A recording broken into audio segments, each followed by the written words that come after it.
Mia? What's this about you coming to visit this weekend? I don't remember giving my permission for you to come. What do you even want? This isn't a holiday coming up, so there's no reason for you to lounge around my house. Don't you understand that you are just a stranger? You can't just pop by every time you feel like it. You should be more considerate about other people's convenience, you know. Stranger? I get that you don't like me, but I've been married to Tom for 3 years now. You could at least accept that I'm your daughter-in-law. Anyway, it's not like I decided that I wanted to visit either. I already know that my presence bothers you, so if I could avoid going, I would. I'm just visiting because I've been invited to come, and it would be rude to keep on declining. Can't we at least be civil for the sake of the loved ones around us? Tom says that he wants to watch the baseball game with his dad, and I'm just tagging along because Ted wants to see me too. Is it really that big a deal? I would understand the overreaction if I was bothering you every weekend, but I've tried to keep my distance in my own way, and I've only gone to visit when Ted really insists that I come see you both. Even then, you still make a fuss about how I'm being so selfish and how I'm in the way. In the first place, I don't understand why you hate me so much and what I've done wrong. I've tried to be as sympathetic as possible, but to be honest, it's getting really tiring. The problem is that you don't know your place. I don't like the fact that you act as though you're part of our family when you come to visit, even though you don't belong here. You need to be more aware of the fact that you are just a stranger. And yet you come to my house, eat the food I've prepared as though it's all a matter of course. Even though the food I have made is meant for family, not for outsiders like you. It annoys me to no end that you think you can waltz and lounge around my house as though it's your own. I don't understand the nerve. How on earth your parents raised you, I have no idea. But they've clearly failed to raise you into a responsible and considerate adult. I wish I could give them a tip or two about how they should have brought you up, but even if I did that, it's much too late. No amount of discipline can change your horrible attitude now. I think it's weirder that you refuse to accept me as part of your family, even though I'm married to your son. I thought marriage was supposed to bring people, two families, together, not make me feel as though I'm unworthy of being treated equally. What do you expect me to do? I've offered to help out with the cooking before, but you refuse to let me touch anything as though I'm contaminated or something. So what should I try next? Bring my own packed lunch when we're supposed to be having a family dinner? Should I sit on the floor instead of sitting at the table when we're eating? If that'll please you, I'd be happy to do so. It'd be a lot easier to do all those things instead of having to suffer the silent treatment and glares you give me. But I'm sure that doing those things will raise a lot of eyebrows among the other family members that are attending, and Ted is much too kind to let me do any of that. So I think your only choice is to accept that I'm family and try to get along with me like I've been trying to do with you. Let's be civil, for Tom and Ted's sake. Why can't you understand that your defiant attitude is the problem? You're always so sarcastic and bossy, and it gets on my nerves. You need to show more respect towards your elders, especially to the mother of your own husband. If we're talking about sarcastic and bossy, I think you'd win by a mile. That's the attitude I'm talking about. You should listen to yourself speak. I've never met someone with so much cheek. On top of that, you're always turning up with Tom and getting in the way of our family time. Why can't you let him come home to visit by himself and leave us in peace? Don't you feel guilty for coming between a mother and her son? Honestly, the way you act tells me that the only thing you think about is yourself. You are a selfish woman, and I knew it was a mistake to let Tom marry you. I know that you don't want me visiting, so I try and avoid going as much as I can too. But whenever I say that I can't make it to a dinner or a gathering, Ted always offers to change the date to one that's more convenient for me, saying that he wants everyone included. If you want me to stop coming, I hope you understand that you'll have to explain why I can't come to your husband first. Unlike you, he actually treats me like an actual daughter and wants to see all of us together. The more I say no to Ted, the more he worries that I don't feel welcome, which is actually true, but of course, I don't have the heart to tell that to his face. He's not the reason why I don't feel like I belong with you at all. And Melissa is a great little sister. She is the best sister-in-law I could have ever hoped for, and she seems like she's really fond of me too. I consider you all an important part of my life with Tom, and I want to spend time with Ted and Melissa too. I don't see why there's a problem with me visiting every now and again. I'm telling you that you're not just visiting my home. You're getting in the way of my quality time with my family. You should be more aware of the trouble you're causing us.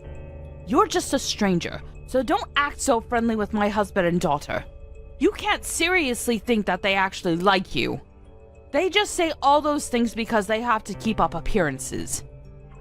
You don't even understand that, do you? So you think that you can barge your way into my home on the weekend? Don't make me repeat myself. You don't belong here. You've got nerve, thinking that you have the right to invade our personal space. I understand that you really aren't listening to anything I say, and don't even care to try.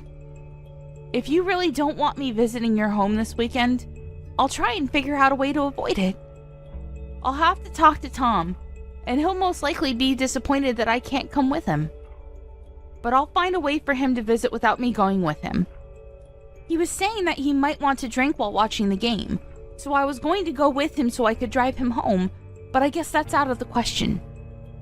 Don't talk about him like he's a child. He can get there without your help. And of course he can drink all he wants. He was living here until he left for university, and his room is still available for him to sleep in. He can stay the night. This is Tom's home, not yours. It's a matter of course for him to come home, but there's no space for you to stay.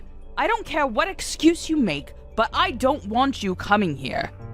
I don't remember giving birth to you, so I have no obligation to treat you like a daughter. You may be married to Tom, but that doesn't make any difference. I never liked you, and don't plan on trying. My son deserves much better, so if anything, he should just stay here where he belongs, not with you. I don't remember being raised by someone so overbearing either. I understand that you love Tom, but I love him too, and he chose to marry me, so you should respect his wishes too. I think that includes wanting us to get along. I don't care about your reasoning. Tom clearly isn't thinking straight if he's chosen to spend the rest of his life with a woman like you. Anyway, I don't want you coming this weekend, but don't you dare talk to my husband behind my back. You'll regret it. How am I supposed to explain the reason why I can't come if I don't talk to him? You don't have to tell him. Just don't turn up. It's that simple. I don't know what you did to make him like you so much, but I'm sure that doing something like that will make it easier for him to realize that he made a mistake to trust you. It's been annoying seeing how doting he is of you, and I wish he would see that you're no good for Tom. I don't want you saying a word to Ted about anything I've said. I'm warning you. It'll be a pain if he starts thinking that I'm bullying you, or being mean when I'm just trying to fix that warped personality of yours. I think anyone would agree that you're bullying me if they saw this conversation. What did you say? I have done my best with you, and you dare say that I'm bullying you? You're such an ungrateful young woman. Really, what does Tom see in you? No, it's nothing. I know that you're doing your best. Anyway, I'll talk to Tom about this weekend, so please don't get that upset. I won't talk to Ted either, and I'll have Tom give him an excuse for why I'm not with him. I understand that it's difficult for you to like me, but I'm trying my best to get on with you as well. Tom wishes we could be closer, but if we could at least accept each other's importance to him, I think it could be easier. Well, I'll have Tom let you know what happens.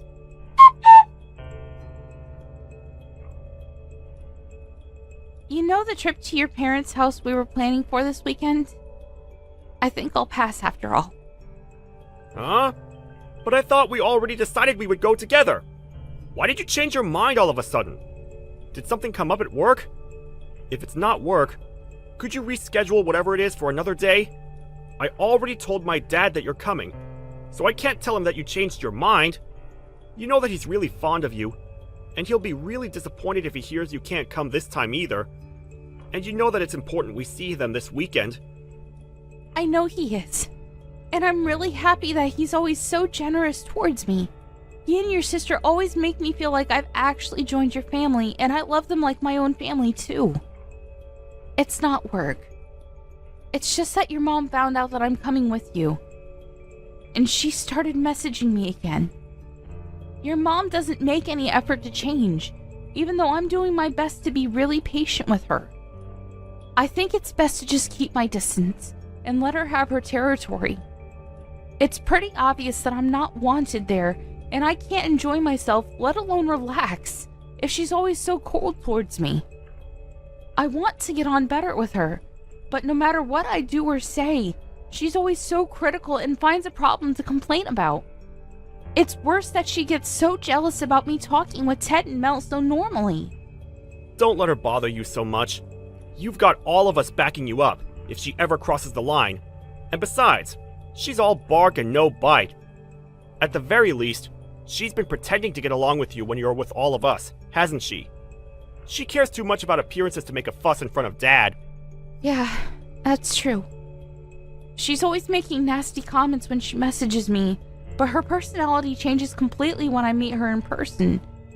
It really makes me feel uneasy. And it makes it even more difficult to show you how horrible she really is to me. It's like it's all just my imagination until we leave and she starts messaging me about the things she must have been bursting to complain about. You can always show me your conversations, you know? It'll make it easier for me to tell her to stop if I know exactly what she's saying to you. I don't know what she always messages you about, but she must just be craving attention. I know that you've already spent a lot of time trying to get to know her and find something you have in common, but she probably needs more time to accept that she doesn't have me to herself. She was always really overprotective of me, and now that she's feeling lonely, she's probably taking it out on you. That's not your fault, and it's wrong of her to do that. So if she does say anything when we go this weekend, tell me.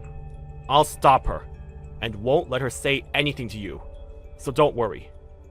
You don't even have to talk to her. You can spend the day with me and Dad, and Mel will be there in the evening, so you can have her stick with you too. Also, I was hoping that we could take it easy and have a few drinks, so we might end up spending the night. Do you think you'll be okay with that? What? You want to spend the night? No way! Even if there was a 1 in a million chance I'd be okay with it, there's no way your mom would be. Tom, I don't want to stay the night. I can already imagine the mood she'll be in the morning, and the way she'll grumble about the crease on my PJs, or that I used too much toothpaste, or that I didn't wake up early enough to help with making breakfast. I can't get anything right with her. Please, Mia, I'm begging you.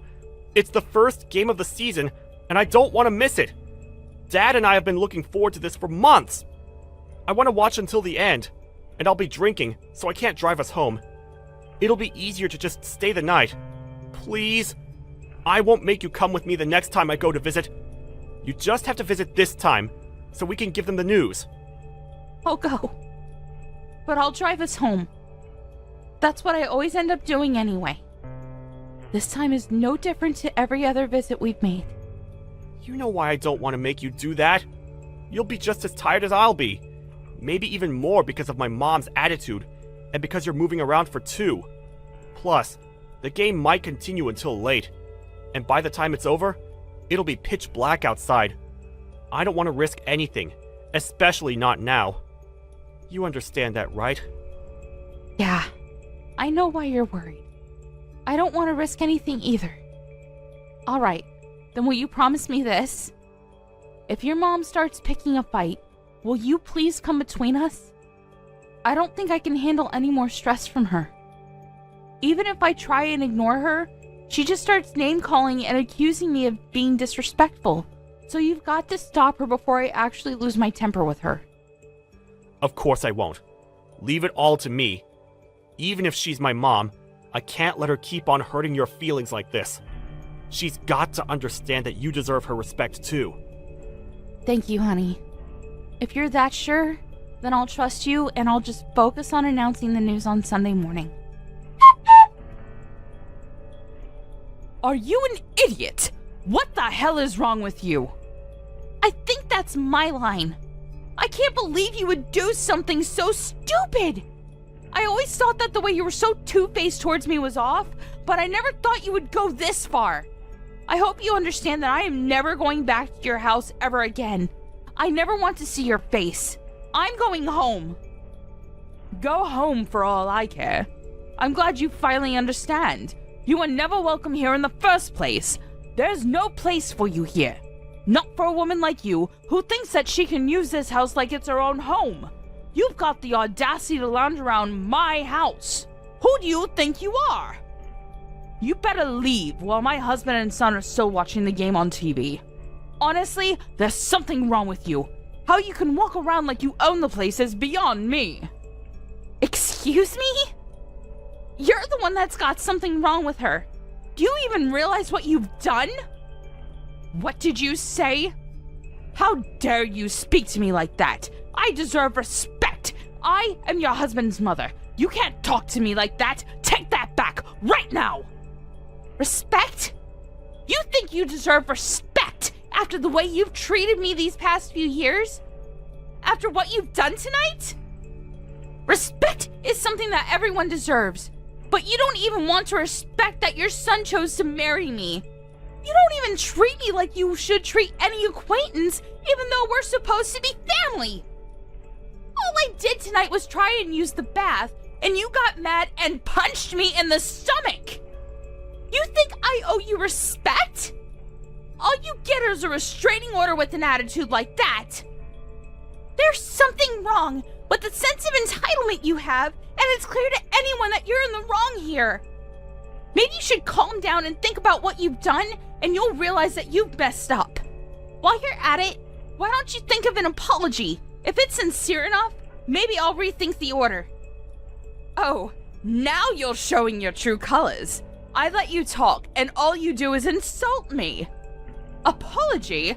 Why should I be apologizing to you? I haven't done anything wrong. You're the one that tried using the bath in my house, even though you're a stranger, without permission. What's wrong with me stopping you? It's my house. Without permission? I only tried using the bath because Mel said I could use it before going to bed. I would never barge into someone else's bath without asking first. I was offered it. Also, I've used the bath in this house before and you didn't make such a big deal out of it then. And stopping me? With your fist? You can't just ask me not to use your bathroom like an adult? I would have just gone to bed without a bath if you had asked nicely, since I'm not as childish as you are. But instead, you came into the bathroom when I was changing, grabbed at me, and punched me. What is the matter with you? I can only think that you've got some serious issues that you need to sort out. Have you ever considered taking anger management classes? Because I'd be really grateful if you could start taking them. If I had asked you not to use the bath, then it would make me seem like I was the bad person in that situation. You would have gone to complain to my son and husband that I was being mean to you and act like the victim. Don't you understand something that simple? You're completely at fault in this situation regardless. I can't believe you could have done something so unacceptable. I can't take dealing with you anymore. I've been really patient with you, Sophia. But you've been way too horrible and much too rude. I'm not going to take any more disrespect. I don't think anyone can blame me for being so angry. To be honest, I don't think anyone could blame me if I hit you back involuntarily. But unlike you, I don't believe violence is the answer. I want you to be able to understand that what you did was wrong. And I would never be able to do that if I had acted on impulse and stooped down to your level. Excuse me? I'm at fault. Even though you're the one that used my bath. How many times do I have to tell you that you're just a stranger in this house and you don't get to use this house like the rest of us do? What's so bad about me disciplining you for not listening to what I said? You're like a dog that peed on the floor. You need to be taught a lesson. A dog? My God. You're going to regret ever having said that and ever having punched me. What? Are you threatening me?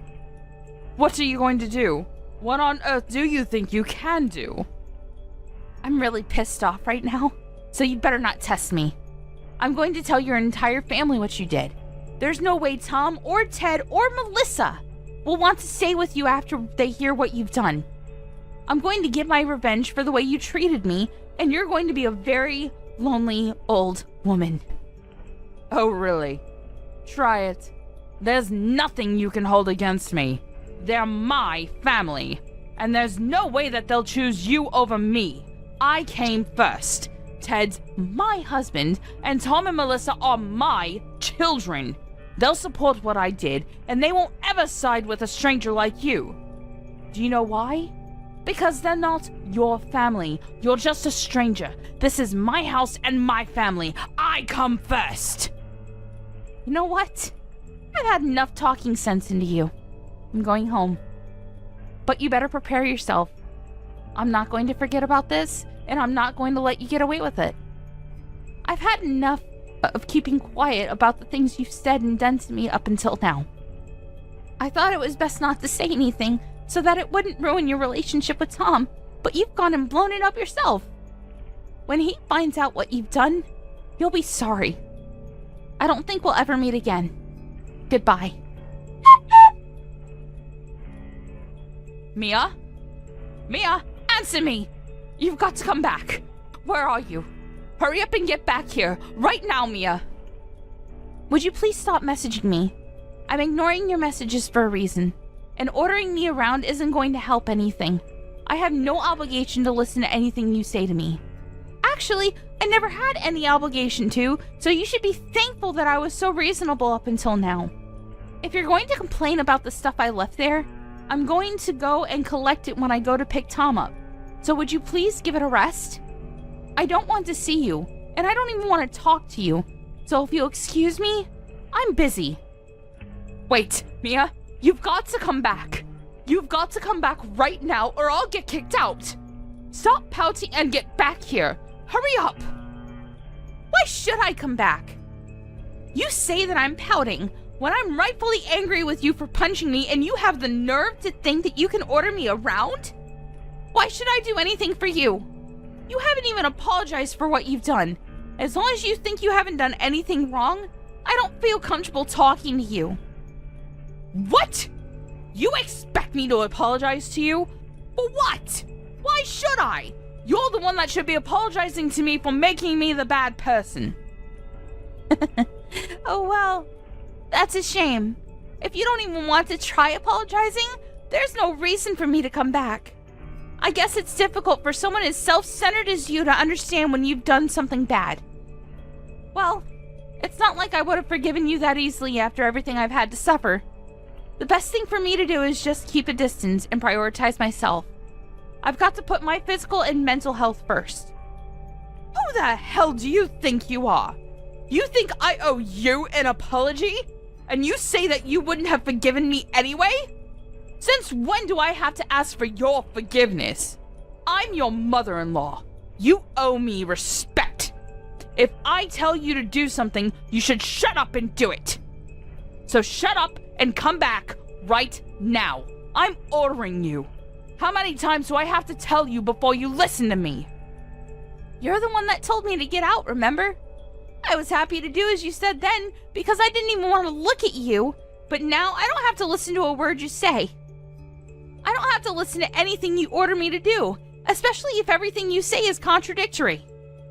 You contradicting yourself just shows how unreasonable and selfish you are, and I've had enough of it. I'm not coming back. I know that I'm contradicting myself, but I really do need you to come back or I'm in a lot of trouble. You've got to help me, so come back. My husband's angry with me. He says that if I don't get you to come back, he'll kick me out. But why? I don't understand. Why is my husband siding with you? He should be agreeing with me. He's my husband. You must have seduced him. I know it. You're capable of doing something disgusting like that. It's the only way I can make sense of why he's so fond of you. Seriously? How much more nonsense are you going to talk? First of all, when he said to get me to come back, I think he meant for you to apologize. Second of all, I have not seduced your husband. I think the main reason why he's so fond of me is because I've been helping to pay the loans on your house. And because Tom and Melissa also sided with me too. What? I've been paying the loans for the house you've been living in. I think that means that it's pretty much my house. Though of course, I don't want to think of it like that. I don't want Ted to feel that he owes me anything. But no matter how much I tell him that I don't want him to make a big deal out of it, he's too kind. I think that explains why he's always favoring me and wants to treat me to dinner at your house.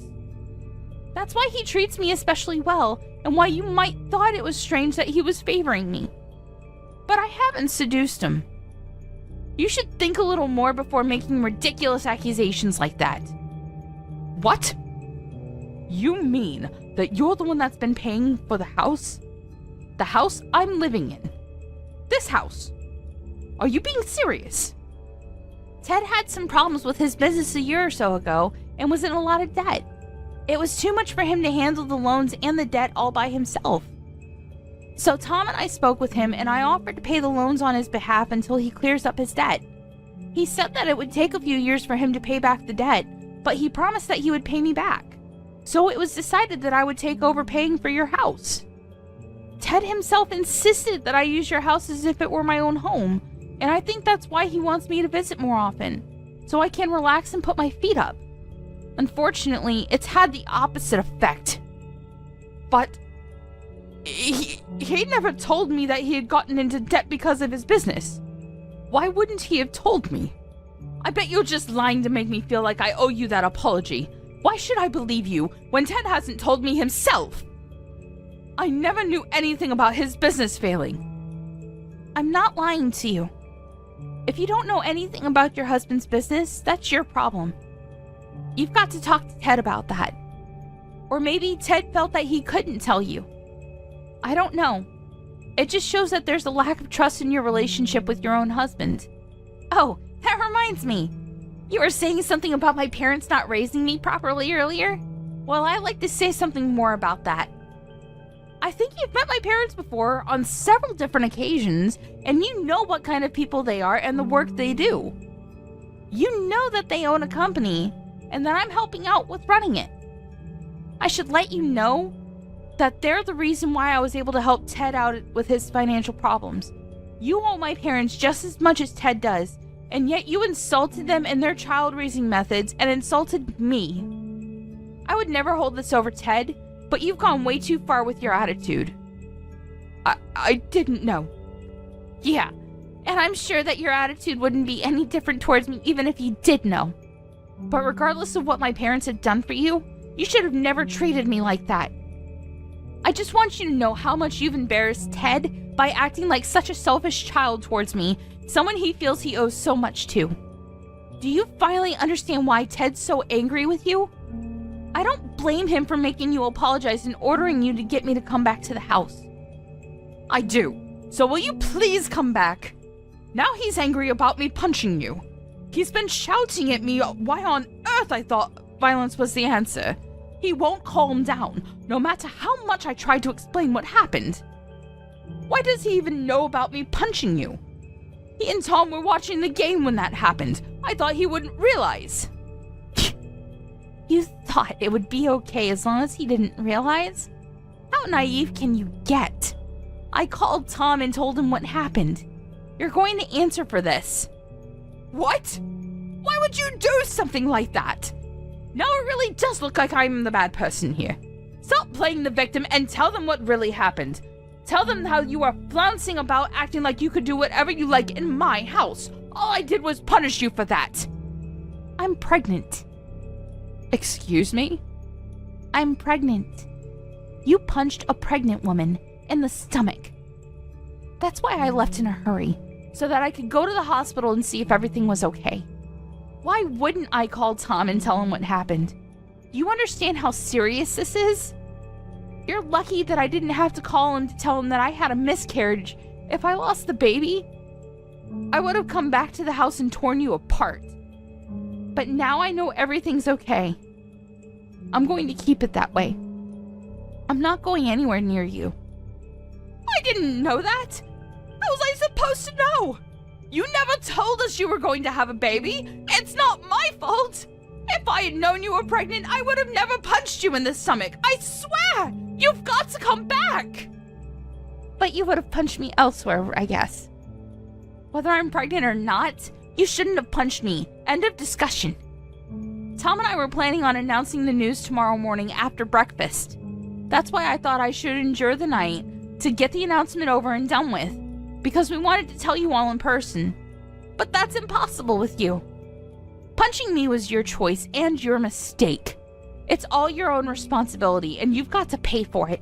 I wouldn't be surprised if Ted decided he wanted to have a divorce. Tom says that his dad is pretty upset, especially because he had to find out about his first grandchild like this.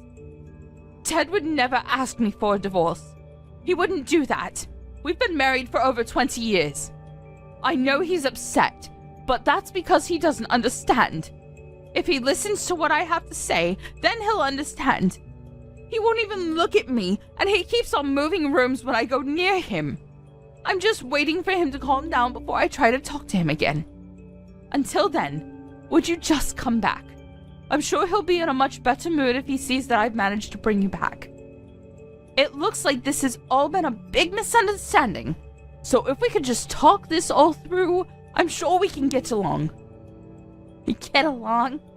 Even though you won't apologize for punching me? I don't have anything to say to you. You're a danger to me and my baby. That's all I have to say. A danger? Mia, you're overreacting. I didn't know you were pregnant. I wouldn't have done anything if I knew. I don't care. Say all the excuses you want, but there's nothing that will make me change my mind. You should think about what you've done, and think about how wrong it was for you to punch me, regardless of whether I was pregnant or not. I've tried a lot these past few years to talk things through, to just obediently do everything you say and keep my distance. But no matter what, it hasn't been enough to get you to accept that I married your son. I don't think that I have the time or energy to waste on you anymore. I'd rather put all of that into raising my baby into a person that respects other people. Up until now, you've done a good job of hiding your true nature from your son and husband, but now you revealed everything to them yourself. Now you'll just reap what you've sown. All the things that you've said to me, the chores you forced me to do and complained about, the insults, they're all going to come back to haunt you. Don't say that. We can talk about this. I'm sure that we can be good friends if we just try and meet each other halfway. You can't give up on having a good relationship with your mother-in-law like that.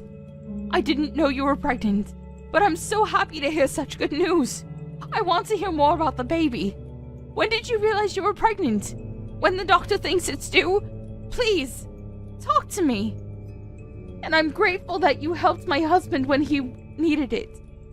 I didn't know, but now I do. I'm aware that we owe you so much. I was wrong about you for being a terrible daughter-in-law, and I want us to get along. Please, this is all just a misunderstanding. I want us to be friends, so please, come back and let's start over. You can't just ignore me forever. I want to be part of your lives and to help take care of the baby when it's born. No, thank you. You don't have to be that stubborn. You've got to understand that I'm making an effort to reach out to you. And what about the effort I've made up until now? You didn't think much of that, did you? Besides, even Tom has had enough of you. Neither of us thought that you could go this far, so it's not his fault, but he's shocked and ashamed that you could have hit me like that. He's upset that he didn't realize before it happened But now he's realized that he needs to make his priorities clear. He agrees that I shouldn't come back there. So stop messaging me. We don't want anything to do with you. I'm sorry. I really am. I'll apologize as much as you want me to, so please don't cut me out of your lives. You finally feel like apologizing? It's too little too late. That punch was the straw on the camel's back. Goodbye, Sophia. I don't want you coming near me or my family, and of course that means you can't meet your grandchild. But I guess you must be really glad that it turned out the way you wanted it to. Now we really are strangers. In the end, Sophia not only lost the chance to bond with her daughter-in-law, but she also lost her own son, who announced that he wanted to cut ties with her. She also lost her chance to meet her first grandchild. No matter how much she begged him, Tom refused to tell her when the baby was due, and he left his parents' house before she could ask anything more. Ted was furious that she hadn't apologized to Mia properly, and demanded a divorce. He was ashamed that she could have treated Mia so badly and criticized her for not making her feel welcome. He wouldn't listen when she cried and wailed at him to forgive her, and only said that as long as Mia couldn't forgive her, he didn't want to even look at her. Their daughter Melissa had heard everything that happened from her brother, and she was appalled that her mother could do something so low. She was told that she didn't deserve to stay in the house that Mia had paid for after the way she treated her, and ended up being kicked out of the house by both her husband and her daughter, and was told to never come back. The night she was kicked out of the house was the coldest night of the year, and she had nowhere else to go, so she used all the money she had on her to get to her son's house in the hope that she could talk to Mia again. When she turned up on their doorstep, they refused to let her in and told her to leave. She begged them to at least let her use their bath so that she could warm up after coming so far. But, unsurprisingly, their reply was negative. They both answered that they didn't want to let a stranger use their bath, and Sophia was shut out of their home. She cried and pleaded with them to open the door, but nobody would come. I don't know what she expected. It was her own fault for the way she behaved towards Mia, and crying wouldn't fix anything. The only thing Sophia could do now was reflect on her actions. As for Mia, the doctors let her know that the impact of the punch didn't have any effect on the baby, and assured her that the bruising she had would disappear in a few days. A few months later, she gave birth to a healthy, beautiful baby, and her family and Tom's family all celebrated the birth with dinner at Ted's house. Unfortunately for Sophia, the invitation to see the baby never came.